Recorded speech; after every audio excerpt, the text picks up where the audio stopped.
आज हम 8वीं जमात मज़मून तारीख़ सबक नंबर 3 बरतानवी हुकूमत के असरात इस सबक के सवाल व जवाब देखेंगे। अगर आपको हमारा वीडियो पसंद आए तो इसे लाइक शेयर और सब्सक्राइब ज़रूर करना और बेल आइकॉन को ज़रूर दबाना ताकि अगली वीडियोस की नोटिफिकेशंस आपको मिलती रहे। तो चलिए शुरू करते हैं सबक नंबर 3 बरतानवी हुकूमत के असरात सवाल व जवाब। सवाल नंबर 1 है सही मुतबादिल का इंतखाब करके बयानात को दोबारा लिखिए। उसका नंबर 1 है पुर्तगाली डैश फ्रांसीसी और अंग्रेज़ भारत के बाज़ार पर कब्ज़ा करने के लिए मुकाबला आरा हो गए। अलिफ ऑस्ट्रियाई, बे डच, जीम जर्मन या दाल स्वीडिश। तो यहाँ पर हमें सही जवाब लिखना होगा डच।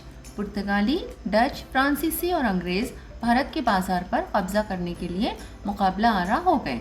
नंबर 2, सन 1802 में खालिजे के पेशवा ने अंग्रेज़ों से मुतय्यना फ़ौज का मुआहदा किया।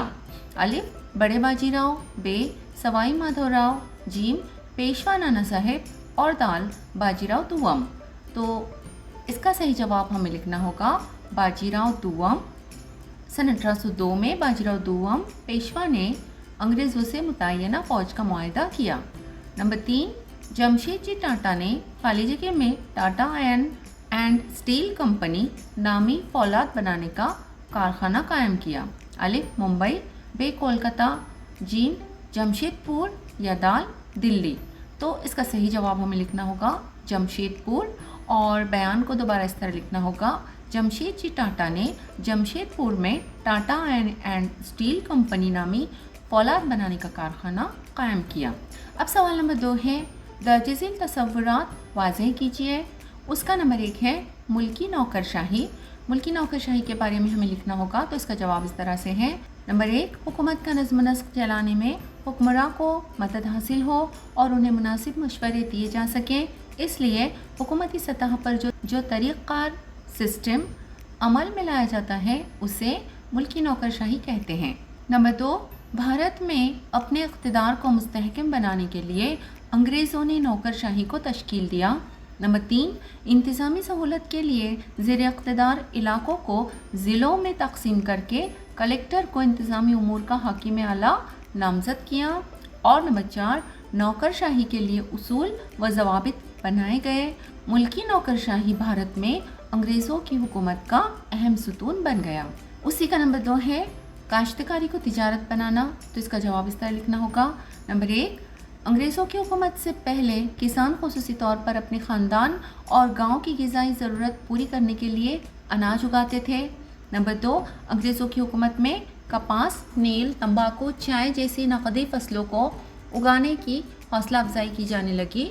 नंबर 3, अनाज की फसलें उगाने की बजाय नकदी फसलें ज़्यादा नफ़ा बख्श थी। और नंबर 4, नफ़ा देने वाली इन नकदी फसलों को जो अहमियत दी जाने लगी उसी को काश्तकारी को तिजारत बनाना कहते हैं। उसी का नंबर 3 है अंग्रेज़ों की माशी पॉलिसियाँ। तो इसका जवाब इस तरह लिखना होगा। इसका पहला पॉइंट है सनअती इनकलाब की वजह से इंग्लिस्तान में सरमायादाराना निज़ाम राइज हुआ। अंग्रेज़ों ने भारत में ऐसा माशी निज़ाम कायम किया जिससे उनका माशी निज़ाम फल फूल सके। नंबर 2, ज़मीनों को नाप कर इनके रकबों के मुताबिक लगान तय किया गया। नंबर 3, लगान नकद और मुकर्ररा मियाद के अंदर अदा करना लाजमी करार देकर अपने महसूल में इजाफा किया। नंबर 4, नफ़ा बख्श तिजारती फसलों की हौसला अफजाई की गई। इसी तरह भारत में दरामद किए जाने वाले माल पर कम टैक्स लगाया जाने लगा और इसके बरक्स भारत से इंग्लिस्तान बरामद किए जाने वाले माल पर ज़बरदस्त टैक्स आयद किया जाने लगा। अब सवाल नंबर 3 है दर्जज़ील बयानात वजूहात के साथ वाज़ेह कीजिए।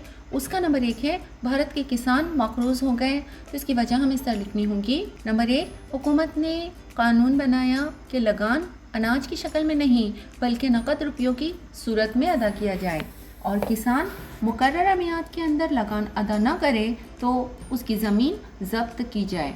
नंबर 2, नकद लगान अदा करने के लिए किसानों को जो भी कीमत मिलती उस कीमत पर अनाज बेचने लगे। नंबर 3, व्यापारी और दलाल किसानों की मजबूरी का फ़ायदा उठाकर वाजिबी और मुनासिब कीमत से भी कम कीमत पर अनाज खरीदने लगे। नंबर 4, लगान अदा करने के लिए किसान साहूकारों के पास अपनी ज़मीनें रहन रख कर कर्ज लेने लगे। इसलिए अंग्रेज़ों के दौर में किसान मकरूज़ होते चले गए। उसी का नंबर 2 है भारत की पुरानी सनत व हिरफत ख़त्म हो गई। तो इसकी वजह इस तरह लिखनी होगी। इसका जवाब है नंबर 1, भारत से इंग्लैंड बरामद किए जाने वाले माल पर अंग्रेज़ हुकूमत भारी टैक्स आयद करती थी। नंबर 2, लेकिन इंग्लैंड से भारत में दरामद होने वाले माल पर बेहद कम टैक्स आयद किया जाता था। इस कारोबार में अंग्रेज़ों ही का फ़ायदा हुआ करता था। नंबर 3, इंग्लैंड से आने वाला माल मशीन पर तैयार होता था, इसलिए इसकी पैदावार बड़े पैमाने पर हुआ करती थी।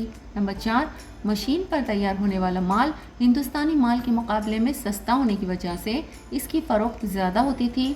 नतीजतन इस मुकाबला आराई में भारत की सनतें टिक नहीं सकी और ज़वाल पजीर हो गई। अब सवाल नंबर 4 है, सबक की मदद से दर्ज झील जदुल मुकम्मल कीजिए। यहाँ पर शख्स और उनके काम दिए गए हैं। तो सबसे पहला है लॉर्ड कॉर्नवालिस। इसका काम हमें यहाँ लिखना होगा। इसका जवाब है भारत में नौकरशाही की तश्कील। दूसरे कॉलम में हमें काम दिया गया है और शख्स का नाम लिखना होगा। सती की रस्म पर पाबंदी का कानून बनाया, तो यहाँ पर हमें लिखना होगा लॉर्ड बेंटिक। तीसरा है लॉर्ड डलहौजी। इसका काम हमें लिखना होगा गोद लेने का कानून, मुतबना का कानून नामंजूर करके देसी हुकूमतों को जम किया। चौथे कॉलम में काम लिखा हुआ है एशियाटिक सोसाइटी ऑफ बंगाल का क़याम। तो हमें यहाँ पर शख्स का नाम लिखना होगा विलियम जॉन्स। तो इस तरह से हमें इस जदूल को मुकम्मल करना होगा। उम्मीद है आप लोगों को इस सबक की तमाम सवालों के जवाब अच्छी तरह से समझ में आ गए होंगे। अगली वीडियो में फिर मिलते हैं। अल्लाह हाफिज़।